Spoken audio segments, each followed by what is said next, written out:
Cette modeste famille algérienne a bâti un empire financier d'1 milliard de dollars. Tout commence en 1954, dans une petite ville de province, des Hauts Plateaux. Un homme, Mohamed Tahar Ben Hammadi, ouvre un commerce. Briqueterie, matériaux de construction, agroalimentaire. Il investit même pendant la décennie noire des années 90, quand tout le monde fuit. Ses 5 fils prennent ensuite le relais. Et là, tout s'accélère. En 2000, ils achètent ensemble un terrain, montent un hangar, quelques chaises, des tournevis et assemblent leur premier téléviseur.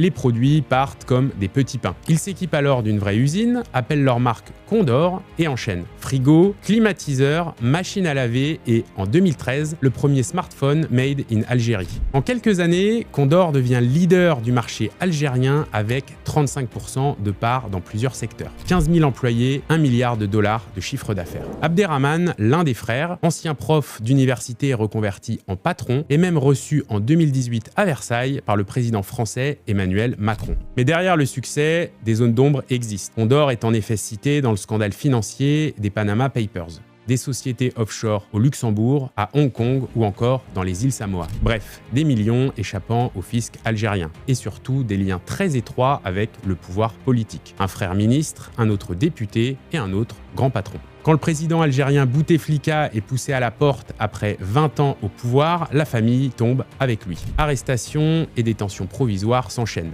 Moussa, l'aîné, ancien ministre, meurt en prison en 2020.